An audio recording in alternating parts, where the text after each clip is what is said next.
BNP কিন্তু ২ মাসের মধ্যে নড়াচড়া করতে গিয়ে মানে তলানির দিকে চলে যাচ্ছে। কোথায় গিয়ে মানে শুধু তো তারা যদি তলিয়ে যেত আলহামদুলিল্লাহ, আমাদের কোনো অসুবিধা ছিল না। বাংলাদেশকে নিয়ে তারা তলানির দিকে যাচ্ছে। মাত্র ২ মাসের সরকার ইতিমধ্যেই অভ্যন্তরীণ ব্যাংকগুলো থেকে ৪২,০০০ কোটি টাকার ঋণ নিয়েছে। এখন তাদের অর্থমন্ত্রী সহ ঋণ খেলাপি, বিশিষ্ট ঋণ খেলাপি, সোয়েটার ব্যবসায়ী, গভর্নর সহ ১৪ সদস্যের দল IMF-এর বৈঠকে গেছে। তাদের আরও $৩০০ কোটি ঋণ দরকার। প্রধানমন্ত্রী তাদের উন্নয়ন সহযোগীদের কাছ থেকে $২ বিলিয়ন ঋণ চেয়েছেন। কেন? কারণ জ্বালানি খাত এই সংকটটা তাদেরকে মোকাবেলা করতে হবে। জ্বালানি খাতে এই গত ১ মাস যে স্ক্যাম, এই যে লাইন দেখতে পাচ্ছেন, আজকে আমাদের আসতেও প্রত্যেক আলোচকের আমার ধারণা নর্মাল সময়ের চেয়ে বেশি সময় লেগেছে। এটার একটাই কারণ, আপনারা তেল লুকিয়ে রেখেছেন, তেল চুরি করছেন। একদিকে বলছেন যে তেলের অভাব নাই, জ্বালানির অভাব নাই, অন্যদিকে আমরা দেখতে পাচ্ছি লাইনের পর লাইন বেড়ে যাচ্ছে। এটা আর কোনো কারণ নেই। কারণ হচ্ছে আপনাদের পলিটিক্যাল সিন্ডিকেটের মধ্যে থাকা যে সমস্ত বাটপার এবং চোররা আছে তারা এই তেল লুকিয়ে রেখেছে, আর কোনো কারণ নাই। যদি কোনো তৃতীয় বা আন্তর্জাতিক কোনো তদন্ত সংস্থা দ্বারা আপনারা তদন্ত করে দেখেন, গত ১-১.৫ মাসে এই স্ক্যাম পরিচালনা করে তারা হাজার হাজার কোটি টাকা এই মার্কেট থেকে উঠিয়ে নিয়ে গেছে এই চোরেরা, এই বাটপারেরা। এবং এই চোরেদের বাটপারেদের সর্দার হচ্ছে আজকে বিএনপি। মুখে তারা যতই সুশীল কথা বলো, কিন্তু মূলত হচ্ছে তারা এই জ্বালানি খাতটাকে ব্যবহার করে, এই সংকটটাকে ব্যবহার করে আসলে লুটপাট করছে। এবং যেটা বললাম যে চোরাবালিতে আছে, তারা আরও তলিয়ে যাচ্ছে। ৪২,০০০ কোটি টাকা ঋণ নিয়েছে, আরও ঋণ তারা চাচ্ছে। কী করবে কিছু বুঝতে পারছে না। যে একটা ওই যে বাংলাদেশ আমাদের শিবিরের সভাপতি বলে গেলেন, ব্যাংক রেজুলেশন অধ্যাদেশ, এই অধ্যাদেশটা তারা ল্যাপস করে দিতে চেয়েছিল, মানে বাতিল করে দিতে চেয়েছিল। পরবর্তীতে ওয়ার্ল্ড ব্যাংক বিবৃতি দিয়ে বলেছে এই অধ্যাদেশটাকে রাখতে হবে। এখন তারা পড়েছে ফান্দে, ওই যে বগা ফান্দে পড়লে যেমন কান্দে, তারা যেটা পরে করলো, এমন একটা ধারা ঢুকিয়ে দিল যে পাচার এবং লুটপাট বিরোধী একটা অধ্যাদেশকে তারা পাচার এবং লুটপাট সহায়ক একটা আইনে পরিণত করেছে। এই হলো বিএনপি। মানে তাদের এতই ডেসপারেশন যে তাদেরকে লুটপাট এবং পাচার করতেই হবে। আমি একটু মাননীয় প্রধানমন্ত্রীকে বলতে চাই, আজকেও আপনার যারা স্ক্রিপ্ট লিখে দিয়েছে এরা কিন্তু প্রাথমিক বিদ্যালয়কে প্রাথমিক বিশ্ববিদ্যালয় বানিয়ে দিয়েছে। সুতরাং আপনাকে বুঝতে হবে যে আপনি কাদের খপ্পরে পড়েছেন। আমরা ভেবেছিলাম আপনি লন্ডনে ছিলেন, আপনাকে নির্যাতন করে দেশের বাইরে পাঠিয়ে দেওয়া হয়েছে, আপনি যেতে বাধ্য হয়েছিলেন এবং সেখানে গিয়ে আপনি অনেক সময় পেয়েছেন, আপনি নিজেকে প্রস্তুত করেছেন। কিন্তু আমরা যেটা দেখতে পাচ্ছি, আপনি মুখ খুললেই যে অবস্থা দাঁড়াচ্ছে, এর চেয়ে আপনি যে নির্বাক জেস্টার পলিটিক্স করেন সেটাই বোধহয় ভালো। ওই যে তারা একটা কথা বলে যে আঙুলের কালি মোছার আগেই ফ্যামিলি কার্ড বিতরণ শুরু হয়েছে, কৃষক কার্ড বিতরণ শুরু হয়েছে। আসলে আঙুলের কালি মোছার আগেই তারা গণভোট মুছে দিয়েছে, সংস্কার মুছে দিয়েছে, জুলাই সনদকে মুছে দিতে চাচ্ছে। এটাই হচ্ছে এখনকার বিএনপি। আমরা অনেক সমালোচনা করলাম, প্রধানমন্ত্রী কেন কথা বলেন না পার্লামেন্টে ইত্যাদি। মাশাআল্লাহ গতকালকে উনি কথা বলেছেন। এবং এখন উনি তো আমাদের দেশের প্রধানমন্ত্রী, আমি শুধু এতটুকু বলতে চাই, আপনার প্রতি আহ্বান জানাতে চাই। আপনার তো অনেক উপদেষ্টা আছেন, শুনেছি বিভিন্ন বিশ্ববিদ্যালয়ের অধ্যাপক, তাদেরকে আপনি অর্থনীতি বিষয়ক, অমুক বিষয়ক, তমুক বিষয়ক উপদেষ্টা করেছেন।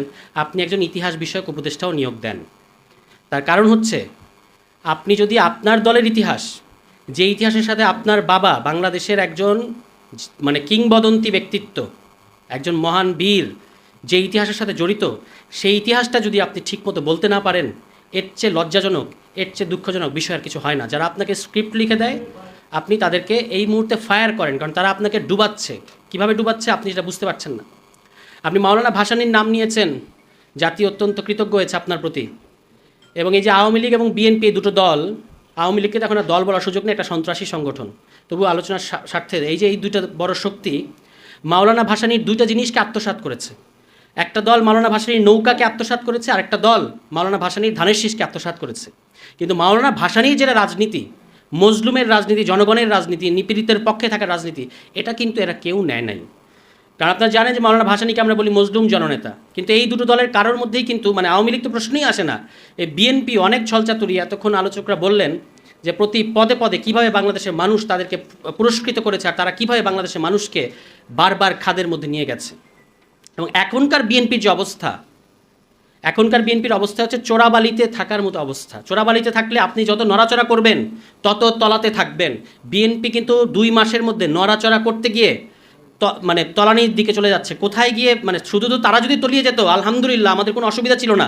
বাংলাদেশকে নিয়ে তারা তলানির দিকে যাচ্ছে। এবং তারা এই ২ মাসের মধ্যে, মাত্র ২ মাসের সরকার ইতিমধ্যেই অভ্যন্তরীণ ব্যাংকগুলো থেকে ৪২,০০০ কোটি টাকার ঋণ নিয়েছে। এখন তাদের অর্থমন্ত্রী সহ ঋণ খেলাপি, বিশিষ্ট ঋণ খেলাপি, সোয়েটার ব্যবসায়ী, গভর্নর সহ 14 সদস্যের দল IMF-এর বৈঠকে গেছে। তাদের আরও $300 কোটি ঋণ দরকার। প্রধানমন্ত্রী তাদের উন্নয়ন সহযোগীদের কাছ থেকে $2 বিলিয়ন ঋণ চেয়েছেন। কেন? কারণ জ্বালানি খাত এই সংকটটা তাদেরকে মোকাবেলা করতে হবে। জ্বালানি খাতে এই গত 1 মাস যে স্ক্যাম, এই যে লাইন দেখতে পাচ্ছেন, আজকে আমাদের আসতেও প্রত্যেক আলোচকের আমার ধারণা নর্মাল সময়ের চেয়ে বেশি সময় লেগেছে। এটার একটাই কারণ, আপনারা তেল লুকিয়ে রেখেছেন, তেল চুরি করছেন। একদিকে বলছেন যে তেলের অভাব নাই, জ্বালানির অভাব নাই, অন্যদিকে আমরা দেখতে পাচ্ছি লাইনের পর লাইন বেড়ে যাচ্ছে। এটা আর কোনো কারণ নেই। কারণ হচ্ছে আপনাদের পলিটিক্যাল সিন্ডিকেটের মধ্যে থাকা যে সমস্ত বাটপার এবং চোররা আছে, তারা এই তেল লুকিয়ে রেখেছে, আর কোনো কারণ নাই।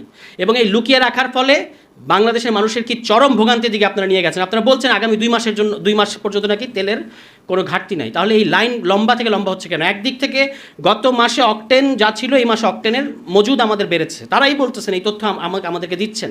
অন্যদিকে লাইন বেড়ে যাচ্ছে। এর কারণ হচ্ছে, যদি কোনো তৃতীয় বা আন্তর্জাতিক কোনো তদন্ত সংস্থা দ্বারা আপনারা তদন্ত করে দেখেন, গত 1-1.5 মাসে এই স্ক্যাম পরিচালনা করে তারা হাজার হাজার কোটি টাকা এই মার্কেট থেকে উঠিয়ে নিয়ে গেছে এই চোরেরা, এই বাটপারেরা। এবং এই চোরেদের বাটপারেদের সর্দার হচ্ছে আজকে বিএনপি।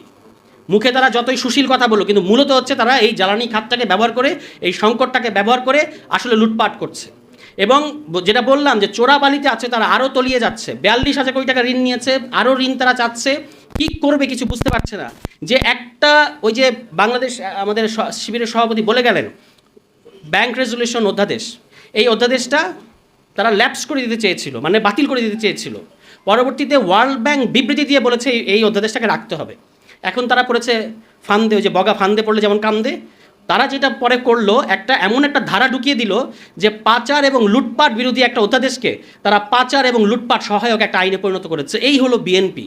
মানে তাদের এতই ডেসপারেশন যে তাদেরকে লুটপাট এবং পাচার করতেই হবে, এবং তাদেরকে সেটার জন্য এমন একটা আইন করতে হবে, এমন একটা সাংবিধানিক ব্যবস্থা করতে হবে যেটা এই লুটপাট এবং পাচারকে আপনার সহায়তা করে। আমি একটু মাননীয় প্রধানমন্ত্রীকে বলতে চাই, আজকেও আপনার যারা স্ক্রিপ্ট লিখে দিয়েছে, এরা কিন্তু প্রাথমিক বিদ্যালয়কে প্রাথমিক বিশ্ববিদ্যালয় বানিয়ে দিয়েছে। সুতরাং আপনাকে বুঝতে হবে যে আপনি কাদের খপ্পরে পড়েছেন। আমরা ভেবেছিলাম আপনি লন্ডনে ছিলেন, আপনাকে নির্যাতন করে দেশের বাইরে পাঠিয়ে দেওয়া হয়েছে, আপনি যেতে বাধ্য হয়েছিলেন, এবং সেখানে গিয়ে আপনি অনেক সময় পেয়েছেন, আপনি নিজেকে প্রস্তুত করেছেন। কিন্তু আমরা যেটা দেখতে পাচ্ছি, আপনি মুখ খুললেই যে অবস্থা দাঁড়াচ্ছে, এর চেয়ে আপনি যে নির্বাক জেস্টার পলিটিক্স করেন সেটাই বোধহয় ভালো। এবং আপনি, মানুষ প্রশ্ন করা শুরু করেছে। আপনারা একটা জিনিস বুঝেন, মাননীয় প্রধানমন্ত্রী থাকা অবস্থায় যদি মাননীয় স্বরাষ্ট্রমন্ত্রী কথা বলেন তার পক্ষে, এটা খুব বাজে মেসেজ যায় ওই প্রশাসনের কাছে, ওই অ্যাডমিনিস্ট্রেশনের কাছে। কারণ তারা পাওয়ারকে, কারা ক্ষমতা, কে ক্ষমতা, এটা দেখে সবসময় অ্যাক্ট করতে থাকে। ফলে আপনি যখন স্বরাষ্ট্রমন্ত্রী যখন মাননীয় প্রধানমন্ত্রীর পক্ষে কথা বলেন, তখন পুরো প্রশাসনিক পাওয়ার সেভাবেই শিফট করে। তো আমরা আপনার ইন্টিগ্রিটির পক্ষে। আমরা চাই না বাংলাদেশে বিএনপি তার কোনো ধরনের পতন ঘটুক, কিংবা বিএনপির যে আজকে যে অবস্থা, সেই অবস্থায় বাংলাদেশকে নিয়ে তারা, এর আগে আপনারা 2বার বাংলাদেশকে সংকটের মুখে ঠেলে দিয়েছেন। আমরা চাই আপনারা সুশাসন নিশ্চিত করেন। এই ফ্যামিলি কার্ড এবং এই পরিবার, আরেকটা যেন কি, ওই ফ্যামিলি কার্ড আর একটা হলো কৃষক কার্ড, এই কৃষক কার্ডের গিমিক রাজনীতি বাদ দেন দয়া করে। এগুলো হচ্ছে না, কিছু হচ্ছে না। আপনারা 2 দিন পরে এটা চালাতে পারবেন না, এটা বোঝা যাচ্ছে এখনই। শুধুমাত্র আপনারা ওই নির্বাচনে একটা প্রতিশ্রুতি দিয়েছেন, যেহেতু সব জায়গায় ফেল করছেন, সমস্ত রাষ্ট্রীয় প্রতিষ্ঠানগুলোকে মেরুদণ্ড ভেঙে দিচ্ছেন, এখন এই ফ্যামিলি কার্ড এবং এই আরেকটা কী কার্ড, কৃষক কার্ড দিয়ে একটা গিমিক তৈরি করার চেষ্টা করছেন। কিন্তু ইতিমধ্যেই এগুলো যে আপনারা চালাতে পারবেন না, সেটা কিন্তু প্রমাণিত হয়েছে। নির্বাচনী শুধুমাত্র প্রতিশ্রুতি দিয়েছেন বলে আগামী যে বাজেট আসতে যাচ্ছে, সেখানে ইতিমধ্যেই আগের বাজেটের তুলনায় 17% বেশি আপনারা বাজেট করার পরিকল্পনা করেছেন। কোথা থেকে এই টাকা আসবে? বাংলাদেশের মানুষকে আপনারা বোকা একটা ব্লাফের মধ্যে দিতে চাচ্ছেন। এবং যাকে অর্থমন্ত্রী বানিয়েছেন, তিনি তো নিজেই জানি না কোথায় মাথা বর্গা দিয়ে রেখেছেন যে এই রকম একটা আইনকে তিনি পাশ করতে যাচ্ছেন। এখন আমাদের কথা খুব পরিষ্কার, আমরা আপনাদেরকে হুঁশে আসতে বলতেছি। আপনারা ভাবছেন যে এটা আপনাদের একটা রাজনৈতিক দলগুলোর সাথে একটা সম্ভবত একটা পাঙ্গা, আপনারা বাংলাদেশের মানুষকে ক্ষিপ্ত করছেন। এখনই তারা রাস্তায় নামছে না বলে আপনারা ভাববেন না যে তারা রাস্তায় নামবে না। আপনারা সবচেয়ে বড় ভুল কোনটা করেছেন আমি বলি, এই অধ্যাদেশ তো বাতিল করছেন, এই জুলাই সনদকেও তো আপনারা বাস্তবায়ন করবেন না, আর গণভোটকে তো খেয়েই ফেলেছেন। কিন্তু সবচেয়ে বড় যেই ভুলটা আপনারা করেছেন বুঝতে পারছেন না, ওই যে বলে না যে কোন দিক থেকে কোন ছোট জিনিস আপনাদের জন্য কোন বড় ডিনামাইট হয়ে বার্স্ট আউট করবে, এটা কিন্তু আপনারা এখনও ধরতে পারছেন না। সেটা হচ্ছে বিসিবিতে আপনারা যে কাণ্ডটা করেছেন। আপনারা একটা জিনিস মনে রাখবেন যে আমরা সারাদিন জুলাই সনদ সংস্কার ইত্যাদি নিয়ে কথা বললেও বাংলাদেশে কোটি কোটি তরুণ হয়তো সারাদিন এগুলো নিয়ে চিন্তা ভাবনা করে না, কিন্তু তারা ক্রিকেট ফলো করে। এবং সেই ক্রিকেটকে আপনারা যেভাবে বাপের দোয়া ক্রিকেট বা পারিবারিক ক্রিকেট বোর্ডে পরিণত করলেন, স্থায়ী কমিটির 3 জন নেপো কিডসকে ওখানে বসালেন, এই নেপো কিডসদের বিরুদ্ধে নেপালে আন্দোলন হয়েছে এবং তাদেরকে ওখানে বসানোর কারণে সমস্ত স্পটলাইট আপনারা আপনাদের দিকে নিয়ে গেলেন। এবং এর ফলে এখন বাংলাদেশের ওই যে জেনজি তো গেছে, জেনজি তো এখনও মাঠে আছে, হয়তো কিছুটা ক্লান্ত হয়ে গেছে। এরপরে যে জেন আলফা, তারা দেখলো যে বিএনপি সামান্য একটা বিসিবিকে ছাড়তে চায় না, এবং আপনারা যে নিজেদের দিকে স্পটলাইট নিয়ে গেছেন, এখন পরবর্তীতে কোন দিক থেকে কোন ওয়েভ আসবে তখন কিন্তু আর আমাদের দোষ দিয়েন না যে আমরা আপনাদেরকে সতর্ক করিনি। এখনই সতর্ক করলাম যে বাংলাদেশকে, তরুণদেরকে আপনারা ক্রিকেটের মতো একটা জায়গায় ক্ষিপ্ত করেছেন, এটার খুব ভয়াবহ পরিণতি আপনাদের জন্য অপেক্ষা করবে বলে আমার বিশ্বাস। আর কথা বাড়াবো না, সবাই ভালো থাকবেন, আসসালামু আলাইকুম।